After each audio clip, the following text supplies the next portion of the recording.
रक्षाबंधन पर्व की शुरुआत कब और कैसे हुई? रक्षाबंधन को लेकर कई कथाएं हैं। हालांकि कि रक्षाबंधन का त्योहार कब शुरू हुआ इसका कोई प्रमाण नहीं है। आज हम कुछ ऐसे ही कहानियां बताएंगे जिसके बारे में शायद ही किसी को जानकारी होगी। रक्षाबंधन की कथा। राखी का त्योहार भाई बहन के पवित्र रिश्ते व अनमोल प्यार का प्रतीक है।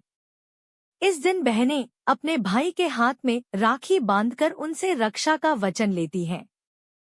सदियों से यह त्योहार यूं ही चला आ रहा है।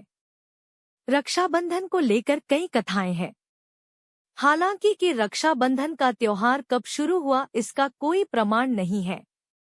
आज हम रक्षाबंधन से जुड़ी ऐसी ही कुछ कथाएं लेकर आए हैं जो शायद ही किसी को पता हो। आइए जानते हैं रक्षाबंधन से जुड़ी कुछ कहानियां। मां लक्ष्मी और राजा बलि की कहानी।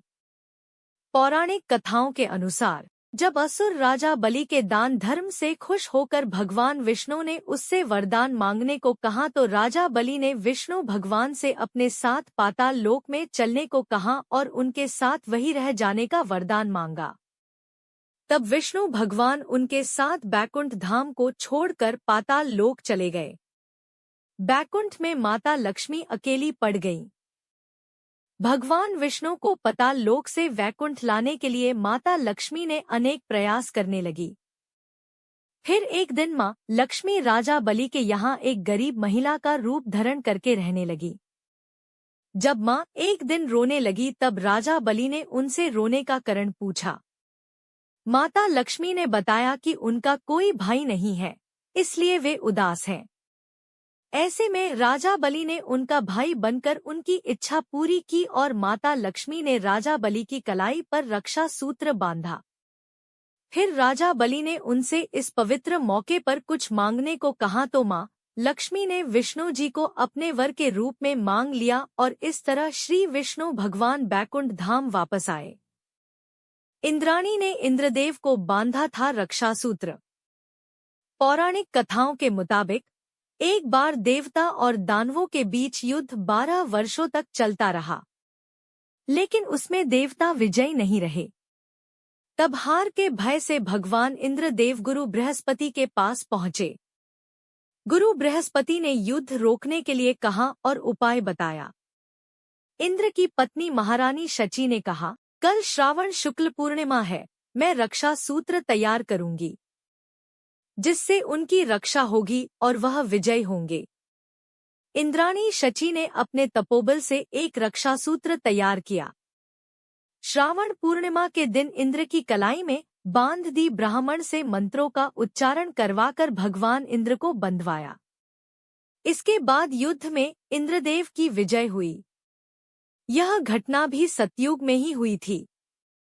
मां संतोषी की कहानी। एक दिन भगवान श्री गणेश जी अपनी बहन मनसा देवी से रक्षा सूत्र बंधवा रहे थे, तभी उनके दोनों पुत्र शुभ और लाभ ने देख लिया। इस रस्म के बारे में पूछा तब भगवान श्री गणेश ने इसे एक सुरक्षा कवच बताया। उन्होंने बताया कि यह रक्षा सूत्र आशीर्वाद और भाई बहन के प्रेम का प्रतीक है। यह सुनकर शुभ और लाभ ने अपने पिता से जिद की कि उन्हें एक बहन चाहिए और अपने बच्चों की जिद के आगे हार कर भगवान गणेश ने अपनी शक्तियों से एक ज्योति उत्पन्न की और अपनी दोनों पत्नियां रिद्धि सिद्धि की आत्मशक्ति के साथ इसे सम्मिलित किया। उस ज्योति से एक कन्या संतोषी का जन्म हुआ और दोनों भाइयों को रक्षाबंधन के मौके पर एक बहन मिली। श्री कृष्ण और द्रौपदी की कहानी। महाभारत के दौरान एक बार राजसूय यज्ञ के लिए पांडवों ने भगवान कृष्ण को आमंत्रित किया। उस यज्ञ में श्री कृष्ण के चचेरे भाई शिशुपाल भी थे। उस दौरान शिशुपाल ने भगवान कृष्ण का बहुत अपमान किया। जब पानी सिर के ऊपर चला गया तो भगवान कृष्ण को क्रोध आ गया। क्रोध में भगवान श्री कृष्ण ने शिशुपाल पर अपना सुदर्शन चक्र छोड़ दिया। शिशुपाल का सिर काटने के बाद जब चक्र भगवान श्री कृष्ण के पास लौटा तो उनकी तर्जनी उंगली में गहरा घाव हो गया। यह देखकर द्रौपदी ने अपनी साड़ी से एक टुकड़ा फाड़कर भगवान कृष्ण की उंगली पर बांध दिया।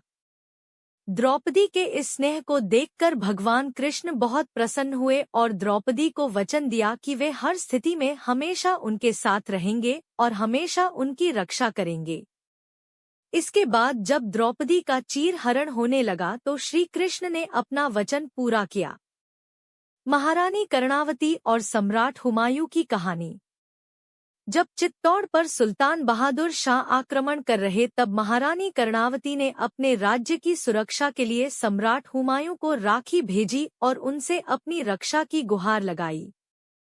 हुमायूं ने राखी स्वीकार किया और अपने सैनिकों के साथ उनकी रक्षा के लिए चित्तौड़ निकल पड़े, मगर हुमायूं के चित्तौड़ पहुंचने से पहले ही रानी कर्णावती ने आत्महत्या कर ली थी। यम और यमुना। एक पौराणिक कहानी के अनुसार मृत्यु के देवता यम अपनी बहन यमुना से 12 वर्ष तक मिलने नहीं गए। तब यमुना दुखी हो गई और अपनी मां गंगा से इस बारे में बात की। मां गंगा ने यम तक यह खबर पहुंचाई कि यमुना उनकी प्रतीक्षा कर रही हैं, और यह सुनते यम अपनी बहन यमुना से मिलने आए। यम को देखकर यमुना बहुत खुश हुई और उनके लिए बहुत सारे व्यंजन भी बनाए। यम यह प्रेम भाव देखकर बहुत खुश हुए और उन्होंने यमुना को मनचाहा वरदान मांगने के लिए कहा। इस पर यमुना ने उनसे ये वरदान मांगा कि यम जल्द ही फिर से अपनी बहन के पास आए। यम अपनी बहन के स्नेह को देखकर बहुत खुश हुए।